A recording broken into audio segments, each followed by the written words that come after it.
بارک اللہ احسن الجزاء فی الدنیا والآخرہ بارک اللہ فی علمک و عملک وفی شان کلک.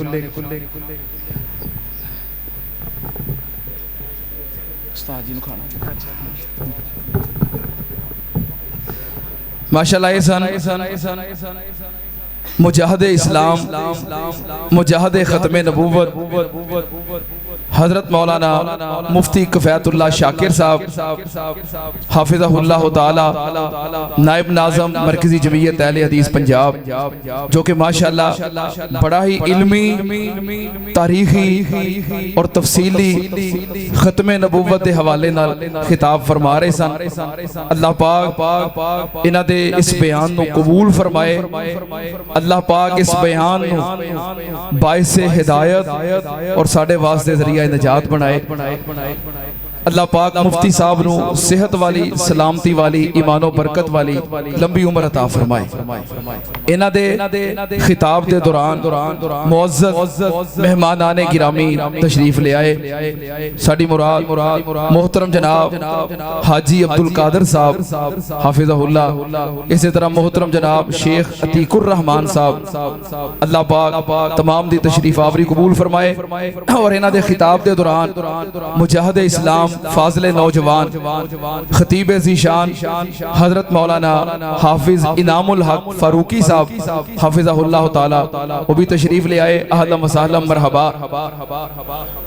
دوسری گزارش ہے کہ حضرت مولانا قاری احمد حسن ساجد صاحب حافظہ اللہ وہ بھی تشریف لے آ رہے ہیں. فیصل آباد کے قریب پہنچ گئے ہیں چونکہ تانوں شروع اندر دسیا سی کہ شگوفرا تقریر ہے, اس تو تقریر کر کے آ رہے ہیں. فیصل آباد کے قریب پہنچ گئے ہیں. اسی طرح مناظر اسلام علامہ سید سبطین شاہ نقوی صاحب حافظہ اللہ وہ فیصل آباد تشریف لے آئے ہیں. بس تھوڑی دیر تک مسجد اندر دونوں علماء کرام پہنچ جائیں گے.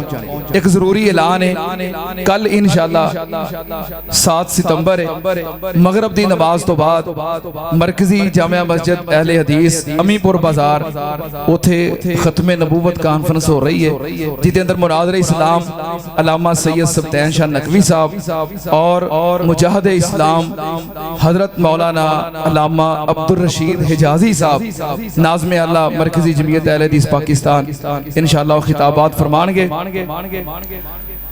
ہون میں توڑے سامنے چونکہ حافظ انعام الحق فاروقی صاحب حافظہ اللہ خطاب کر کے تشریف لے آئے. میں چاہوں گا کہ چلو 5 منٹ سال ہے لین انہی دیر واسطے میں تلاوت کلام پاک واسطے دعوت دینا.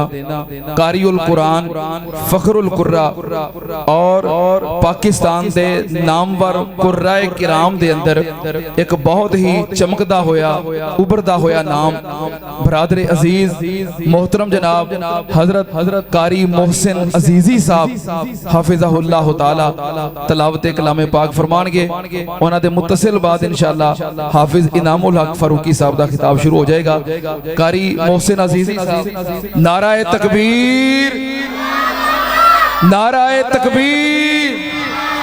شان مصطفیٰ تاجدار ختم نبوت مرکزی جمعیت اہل حدیث پاکستان حضرت قاری محسن عزیزی صاحب.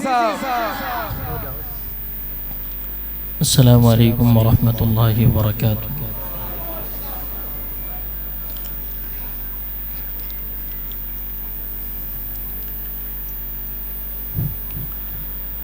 اعوذ باللہ من الشیطان الرجیم.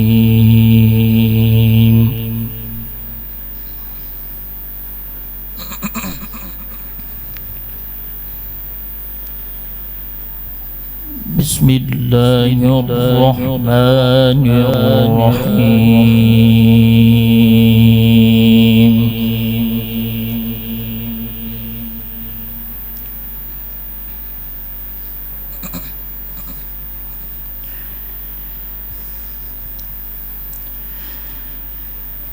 اللہ خالق کل شیء وهو على كل شيء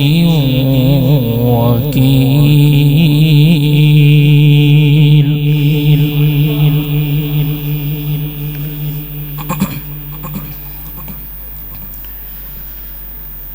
له مقاليد السماوات والأرض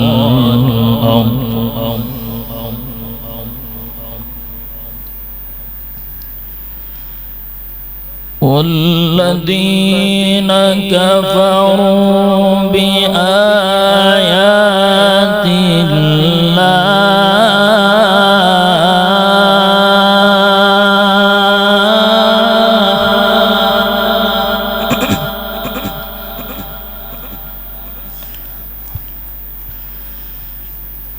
والذين كفروا بآيات الله أولئك هم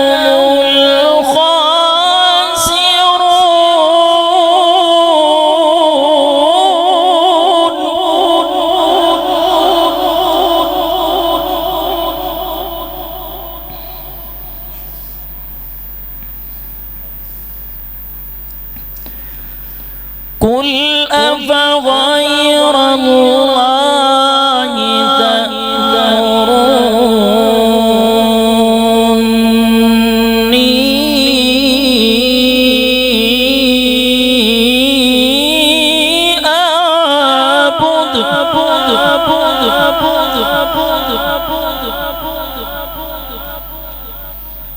أعبد أيها الجاهلون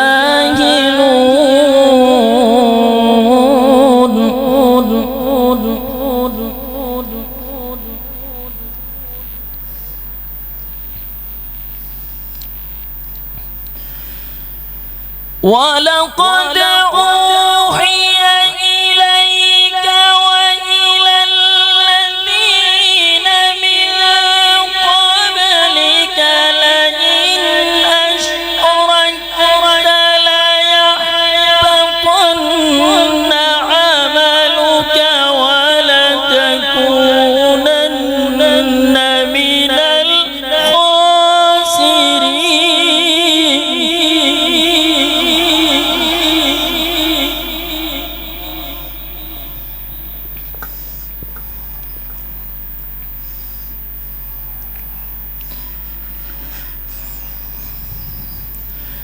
لئن أشركت ليحبطن عملك ولتكونن من الخاسرين بل الله فاعبد وكن من الشاكرين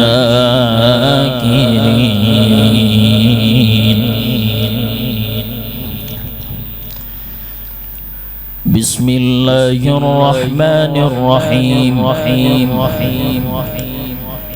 الحمد لله رب العالمين الرحمن الرحيم مالك يوم الدين إياك نعبد وإياك نستعين اهدنا الصراط المستقيم صراط الذين أنعمت عليهم غير المغضوب عليهم ولا الضالين آمين إن الله وملائكته يصلون على النبي يا أيها الذين آمنوا صلوا عليه وسلموا تسليما إن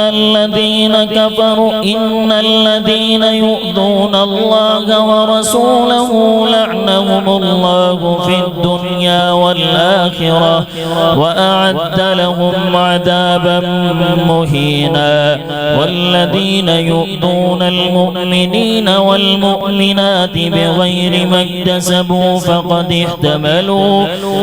احتملوا بهتانا وإثما مبينا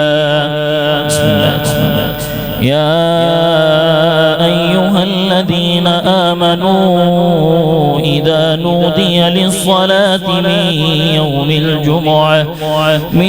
يوم الجمعة فاسعوا إلى ذكر الله وذروا البيع ذلكم خير لكم إن كنتم تعلمون فإذا قضيت الصلاة فانتشروا في الأرض وابتغوا من فضل الله واذكروا الله كثيرا لعلكم تفلحون وإذا رأوا تجارة أو لهوا انفضوا إليها وتركوك قائما قل ما عند الله خير من اللهو ومن التجارة والله خير الرازقين.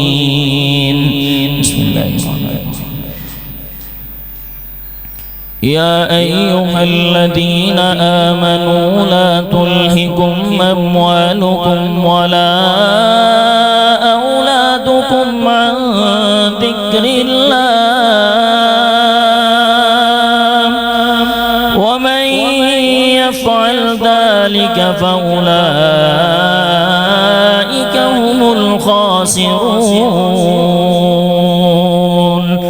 وأنفقوا مما رزقناكم من قبل أن يأتي أحدكم الموت فيقول رب لولا أخرتني إلى أجل قريب فأصدق وأكن من الصالحين ولن يؤخر الله نفسا إذا جاء أجلها والله خبير بما تعملون. بسم الله الرحمن الرحيم. قل هو الله أحد الله الصمد لم يلد ولم يولد ولم يكن له كفوا أحد. صدق الله